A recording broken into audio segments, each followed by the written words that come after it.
Napansin mo ba kamakailan ang isang kakaibang bagay na biglang nangangati ang iyong kanang palad ng walang malinaw na dahilan?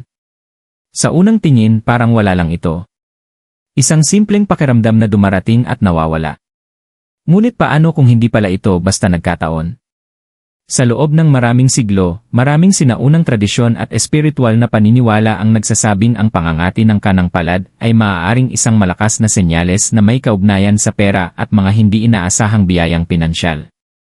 Naniniwala ang ilan na lumilitaw ito bago dumating ang mga pagkakataon, swerteng pangyayari, o bigla ang pagpasok ng pera sa iyong buhay. At dahil sa makapangyarihang enerhiya na umiikot ngayong buwan ng Marso, maaaring may mas malalim pang kahulugan ang maliit na senyal na ito.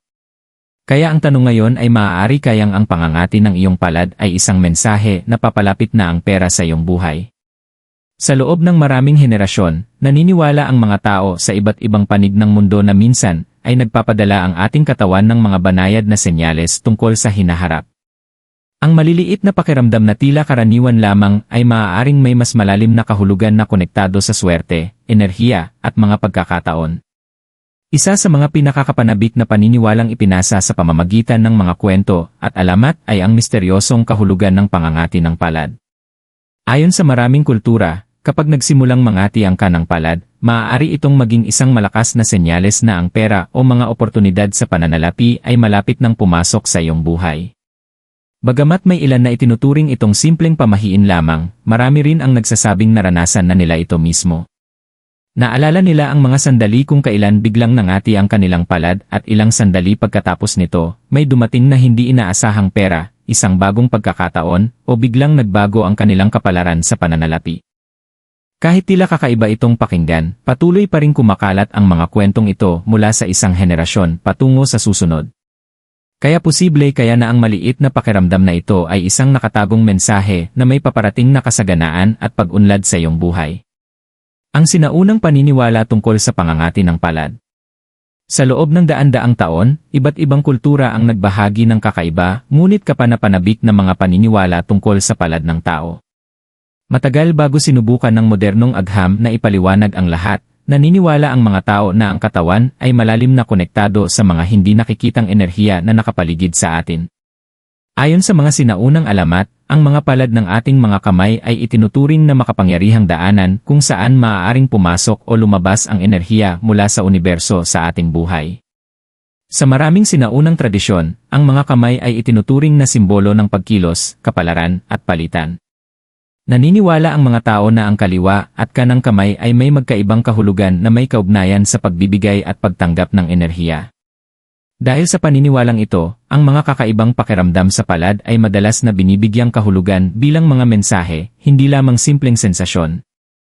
Isa sa mga pinakakilalang pamahiin ay ang paniniwala na ang pangangati ng palad ay may kaugnayan sa pera.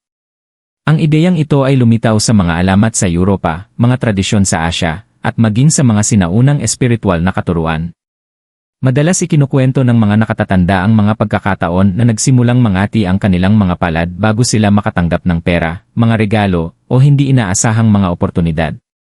Sa ilang kultura, pinaniniwalaan na kapag nangangati ang kanang palad, nangangahulugan ito na may mahalagang bagay na malapit nang pumasok sa iyong buhay. Maaari itong dumating sa anyo ng kita sa pananalapi, isang maswerteng pagkakataon, o kahit tulong mula sa isang taong hindi mo inaasahan. Naniniwala ang ilan na ang pakiramdam na ito ay isang senyales na ang universo ay naghahanda na magpadala ng kasaganaan patungo sa iyo. Kapansin-pansin, ang mga paniniwalang ito ay hindi palaging itinuturing na simpleng pamahiin lamang. Maraming espiritual na palaisip ang naniniwala na kayang maramdaman ng katawan ang mga pagbabago sa enerhiya bago pa man ito aktwal na mangyari sa realidad. Para sa kanila, ang pangangati ng palad ay hindi lamang isang karaniwang pakiramdam, kundi isang banayad na senyales na may mahalagang bagay na malapit nang mangyari. At kahit nagbago na ang mundo sa paglipas ng panahon, ang misteryosong paniniwalang ito ay patuloy na lumilitaw sa mga kwento na ipinapasa mula sa isang henerasyon patungo sa susunod. Bakit ang kanang palad ay ikinokonekta sa pera? Para sa maraming tao, maaaring kakaiba ang ideya na ang pangangati ng palad ay maaaring senyales ng paparating na pera. Ngunit sa maraming tradisyon, ang kanang kamay ay matagal nang may espesyal na kahulugan. Madalas itong iniugnay sa pagtanggap, tagumpay, at mga positibong pagkakataon na pumapasok sa buhay ng isang tao. Dahil sa simbolismong ito, matagal nang pinaniniwalaan ng mga tao na ang mga sensasyon sa kanang palad ay maaaring magpahiwatig na may mahalagang bagay na malapit nang dumating. Sa mga espiritual na interpretasyon, ang kanang kamay ay kumakatawan sa pagdaloy ng papasok na enerhiya. Habang ang kaliwang kamay ay kadalasang iniugnay sa pagbibigay o pagpapakawala ng enerhiya, ang kanang kamay naman ay pinaniniwalaang umaakit at tumatanggap.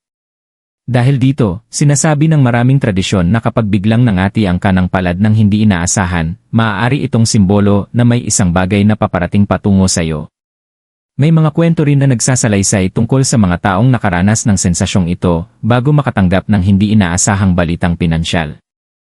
Maaaring mangyari ito bago may dumating na perang hindi nila inaasahan, bago makatanggap ng regalo, o bago marinig ang tungkol sa isang bagong oportunidad na magpapabuti sa kanilang kalagayang pinansyal. Ang mga ganitong karanasan ang nagiging dahilan kung bakit naniniwala ang ilan na ang pangangati ng palad ay maaaring higit pa sa simpleng pagkakataon lamang. May isa pang paliwanag na nagsasabing minsan ay tumutugon ang katawan sa mga pagbabago sa emosyonal o enerhiyang estado. Kapag may mga oportunidad na nagsisimulang mabuo sa likod ng ating buhay, naniniwala ang ilan na maaaring magpakita ng banayad na reaksyon ang katawan. Ayon sa paniniwalang ito, ang pangangati ng palad ay nagiging simbolikong senyales na may paparating na pagbabago. Siyempre, hindi naman nangangahulugan na sa bawat pangangati ay agad na darating ang pera. Gayunpaman, para sa marami, ito ay nagsisilbing paalala na manatiling bukas at mapagmatsyag sa mga oportunidad sa paligid. Minsan, ang mga pagkakataong pinansyal ay dumarating ng tahimik sa pamamagitan ng mga pag-uusap, mga ideya, o hindi inaasahang alok. Para sa mga naniniwala sa mga tradisyong ito, ang pangangati ng kanang palad ay hindi lamang simpleng pamahiin. Sa halip, ito ay nagiging isang maliit ngunit kawili-wiling senyales na maaaring papalapit na sa iyo ang daloy ng mga oportunidad. At kapag lumilitaw ang sensasyong ito sa ilang partikular na panahon ng taon, naniniwala ang marami na lalo pang lumalakas ang kahulugan nito. Bakit maaaring mangyari ito sa buwan ng Marso? Ang Marso ay madalas na itinuturing na panahon ng pagbabago, panibagong sigla, at mga bagong simula. Sa maraming bahagi ng mundo, ito ang nagmamarka ng paglipat mula sa malamig na mga panahon patungo sa sariwang enerhiya ng tagsibol. Nagsisimulang magising muli ang kalikasan, unti-unting tumutubo ang mga bagong dahon sa mga puno, at napupuno ang kapaligiran ng pakiramdam ng galaw at posibilidad.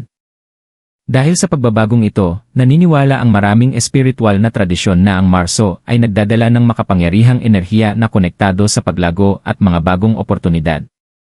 Ito ang isa sa mga dahilan kung bakit naniniwala ang ilang tao na ang mga senyales tulad ng pangangati ng kanang palad ay maaaring maramdaman ng mas malakas sa panahong ito ng taon. Kapag nagbabago ang enerhiya sa paligid natin, sinasabing maaaring magsimulang magbukas ang mga bagong landas. Ang mga pagkakataong dati ay nakatago ay maaaring biglang lumitaw, at ang mga sitwasyong tila tahimik lamang ay maaaring magsimulang magbago. Maraming tao ang naglalarawan sa Marso bilang isang buwan kung kailan nagsisimulang magpakita ang mga hindi inaasahang oportunidad. Maaaring ang isang simpleng pag-uusap ay humantong sa isang bagong ideya, ang isang mensahe ay magdala ng nakakagulat na balita, o ang isang hindi planadong pagkikita ay magbukas ng pinto sa isang mahalagang pagkakataon. Sa simula ay maaaring mukhang maliit lamang ang mga sandaling ito, ngunit kung minsan ay nagiging mahalagang pagbabago sa buhay. Dahil dito, ang ilang naniniwala ay tinitingnan ang pangangati ng palad hindi bilang isang simpleng sensasyon, kundi bilang isang paalala na maging mapagmatsyag sa mga nangyayari sa paligid.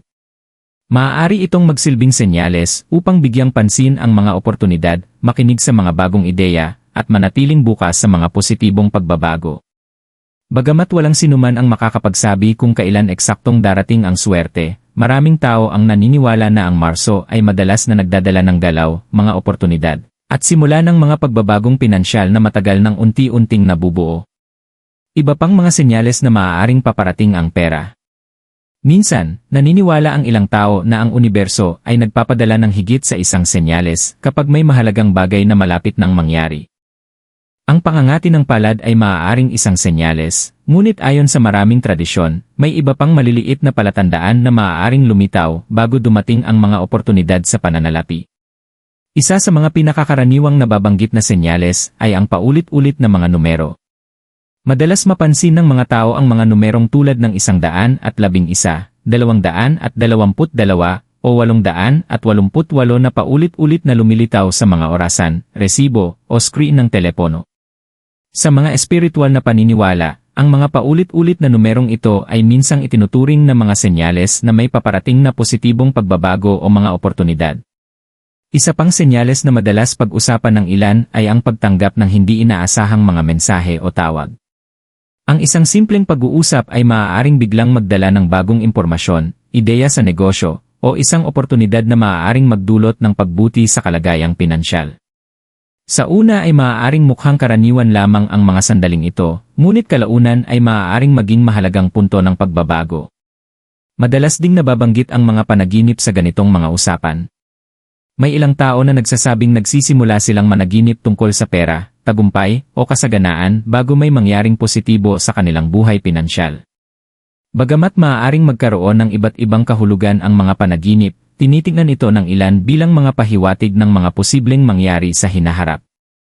May mga pagkakataon din na bigla na lamang nakakaramdam ang mga tao ng optimismo o motibasyon ng walang malinaw na dahilan.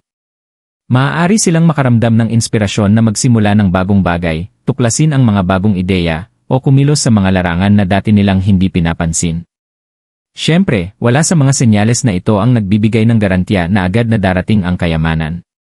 Gayunpaman, para sa maraming naniniwala, ang mga ito ay nagsisilbing paalala na manatiling mapagmatsyag at bukas sa mga oportunidad. Minsan, ang swerte ay hindi dumarating ng malakas, kundi sa pamamagitan ng maliliit na sandali na unti-unting humahantong sa mas malalaking pagbabago. Ano ang dapat mong gawin kapag nangyari ito? Kung bigla mong napansin na nangangati ang iyong kanang palad, sinasabi ng maraming naniniwala na ang pinakamahalagang gawin ay manatiling kalmado at mapagmatsyag.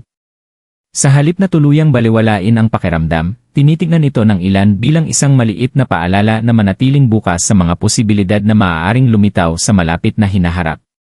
Isang karaniwang payo sa mga alamat at tradisyon ay ang panatilihin ang positibong pag-isip. Naniniwala ang marami na kapag inaasahan mo ang magagandang oportunidad, mas nagiging mapagmatsyag ka kapag ito ay dumating. Ang positibong pananaw ay makakatulong upang mapansin mo ang mga pagkakataong maaaring hindi mo karaniwang napapansin. Isa pang ideyang madalas ibinabahagi ay ang pagbibigay pansin sa mga pag-uusap at mga bagong oportunidad sa paligid mo. Minsan, ang pagbuti ng kalagayang pinansyal ay hindi dumarating bilang bigla ang pera, kundi sa pamamagitan ng mga ideya, alok, o koneksyon na kalaunan ay nagiging mahalagang pagkakataon. May ilang tradisyon pa nga na nagmumungkahi na magpasalamat ng maaga, dahil pinaniniwalaan na ang pagpapahalaga at pasasalamat ay umaakit ng mas maraming positibong karanasan. Kung titignan mo man ito bilang espiritual na senyales o simpleng kawili-wiling tradisyon, ang pangangati ng palad ay maaaring magsilbing paalala na manatiling handa sa mga oportunidad na maaaring dalhin ng buhay. Konklusyon, panandang pandagdag pakikipag-ugnayan. Sa huli, ang pangangati ng kanang palad ay maaaring mukhang isang maliit at simpleng pakiramdam lamang, ngunit para sa maraming tao ito ay may daladalang kahanga-hangang kahulugan na konektado sa swerte, mga oportunidad, at mga pagbabagong pinansyal. Naniniwala ka man sa mga sinaunang tradisyon o nasisiyahan lamang sa misteryong dala nito, ipinapaalala ng mga paniniwalang ito na manatiling mapagmatsyag sa mga posibilidad na nasa paligid natin. Minsan, ang mga oportunidad ay dumarating kapag hindi natin inaasahan, at ang pagiging bukas sa mga bagong pagkakataon ay maaaring magdulot ng malaking pagbabago sa ating buhay. Kaya sa susunod na maramdaman mong nangangati ang iyong kanang palad, sandali kang huminto at pagmasdan kung ano ang maaaring nagbabago sa paligid mo.